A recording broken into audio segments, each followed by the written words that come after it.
ஆடி அமாவாசையொட்டி நெல்லை சொரிமுத்து அய்யனார் கோயிலுக்கு செல்ல வாகனங்களில் பக்தர்கள் படையெடுத்திருப்பதால் போக்குவரத்தில் பாதிப்பு ஏற்பட்டிருக்கிறது.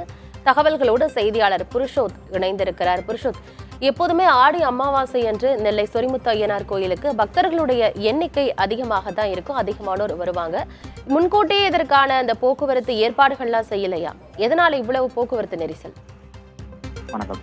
அதாவது வருகிற 4ஆம் தேதி ஆடி அமாவாசை திருவிழா நடைபெற இருக்கிறது. இந்நிலையில கடந்த சில நாட்களாக அவங்க கடந்த வருடங்களுக்கு முன்பு 10 to 15 நாட்கள் தங்கி வழிபட்டுட்டு போவாங்க இந்த பகுதி மக்கள்.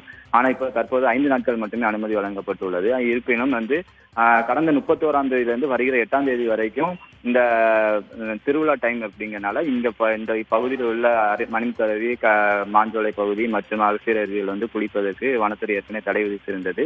இந்நிலையில 31ஆம் தேதி தடை விதிக்கப்பட்டிருந்தாலும் தற்போது இன்று மட்டும் தனியார் வாகனங்களுக்கு அனுமதி வழங்கப்படும் அப்படின்னு சொல்லி வனத்துறை சார்பில் ஏற்கனவே தெரிவிக்கப்பட்டிருக்கு. இந்த அனுமதியானது என்னன்னா, அங்க உள்ள பகுதியில பக்தர்கள் தங்கி வழிபடுவாங்க. ஸோ அதனால அங்க தங்கி வழிபடுவதற்கு தேவையான குடில்களுக்கு அமைப்பதற்கான தேவையான பொருட்கள், அப்புறம் தங்குவதற்கான பொருட்கள் எல்லாத்தையும் எடுத்து செல்வதற்கு தனியார் வாகனங்களுக்கு இது ஒரு நாள் மட்டும்தான் அனுமதி வழங்கியிருந்தாங்க, மாவட்ட நிர்வாகமும் வனத்துறையும். இந்நிலையில காலையில 6 மணில இருந்தே பக்தர்கள் கோயில்களுக்கு செல்வதற்கு ஆயத்தமா கிளம்பி பல்வேறு பகுதிகளிலிருந்து வந்திருக்காங்க. அதாவது தூத்துக்குடி, கன்னியாகுமரி, தென்காசி, பவர் சத்திரம் போன்ற பகுதிகளிலிருந்து கிளம்பி வந்திருக்காங்க. காலை 6 மணி முதல் இந்த பயணம் செயல்பட்டு வருவதால தற்போது வரைக்கும் கிட்டத்தட்ட 200 வாகனங்கள் வரைக்கும் அனுமதி மேல சென்றிருக்கிறதாகவும், இன்னும் கிட்டத்தட்ட 200 to 250 வாகனங்கள் இன்னும் காத்திருக்கும் நிலையில் உள்ளதால் இந்த பாபநாசம் பகுதியிலிருந்து டானாங்க சொல்லக்கூடிய ஒரு 3 கிலோமீட்டர் தூரத்திற்கு வாகனங்கள் அணிவகுத்து நிற்பதை தான் நம்ம தற்போது பார்த்துட்டு இருக்கோம். இவ்வளவு கூட்டம் வரும் என்று எதுவும் எதிர்பார்க்காத சூழ்நிலையில தான் இந்த போக்குவரத்து நெரிசல் ஏற்பட்டுள்ளதாகவும், இதனை சரி செய்வதற்கு காவல்துறை, வனத்துறை மற்றும் தன்னார்வ தொண்டர்கள் தான் தொடர்ந்து செயல்பட்டு வராங்க.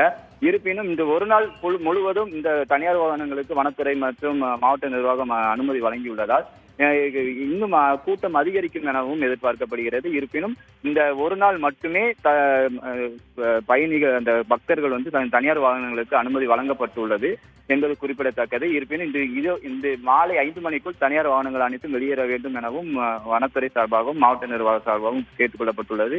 மேலும் 4ஆம் தேதி முதல் அனுமதிக்கப்படும், அதுவும் தனியார் வாகனங்களுக்கு அனுமதி வழங்கப்பட மாட்டாது, அரசு பேருந்தில் மட்டுமே அனுமதி வழங்கப்படும் எனவும் கூறப்பட்டுள்ளது மாவட்ட நிர்வாகம் சார்பாக.